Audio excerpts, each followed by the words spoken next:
À Uvira, le mois d'août 2026 consacré à la jeunesse est officiellement lancé. Autorité en charge de la jeunesse, Conseil urbain de la jeunesse et organisation des jeunes entendent faire de cette période un cadre de promotion de l'engagement citoyen, de la paix et du développement local. La cérémonie de lancement s'est tenue ce vendredi 31 juillet 2026 au Centre des ressources pour la jeunesse d'Uvira. Pour la chef du bureau urbain de la jeunesse, Awa Mosi, ce mois représente une opportunité de valoriser les potentiels des jeunes dans un contexte marqué par plusieurs défis sécuritaires, économiques et humanitaires. Toutefois, elle reconnaît que les moyens financiers restent limités et lance un appel aux partenaires pour accompagner les différentes activités programmées durant tous les mois d'août. Je peux dire que aujourd'hui, nous avons fait une activité de lancement officiel du mois de la jeunesse.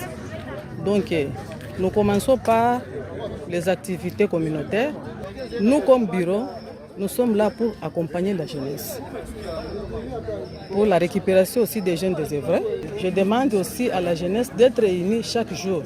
Il faut éviter les messages de haine et les injures publiques dans la ville d'Uvira. Parmi les premières activités figure une grande journée d'assainissement prévue ce samedi 1er août 2026 dans les 3 communes de la ville. Le président du conseil urbain de la jeunesse d'Uvira, Mustafa Amissi Issa, invite tous les jeunes à y prendre part afin de contribuer à la propreté des services publics et à la protection de l'environnement. Je suis un organe officiel, interlocuteur. J'accompagne directement l'idée de la mairie.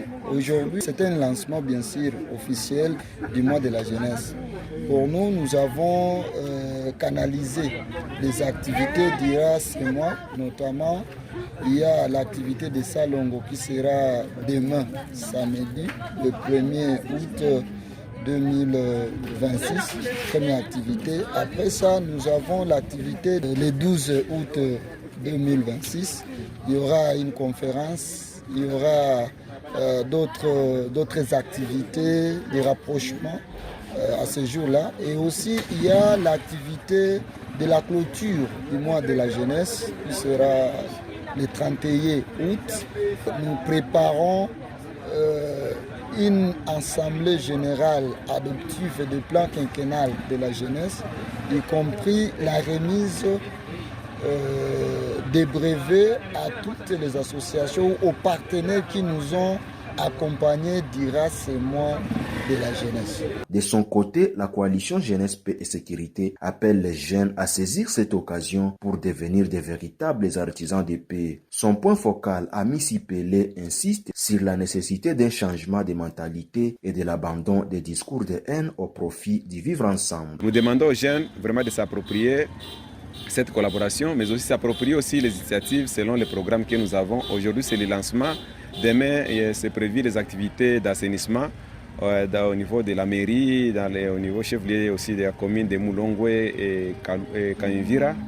Pour nous, ce n'est pas assainir seulement, aller ramasser, aller faire la propriété, mais aussi c'est un assainissement que nous lançons pendant le mois de la jeunesse. Il fallait que les jeunes assainissent aussi leur cerveau, leur mémoire, pour qu'il y ait quand même au moins des changements pendant ces mois. Vous voyez dans la zone ce qui se passe du côté négatif et côté positif, à milieu des jeunes.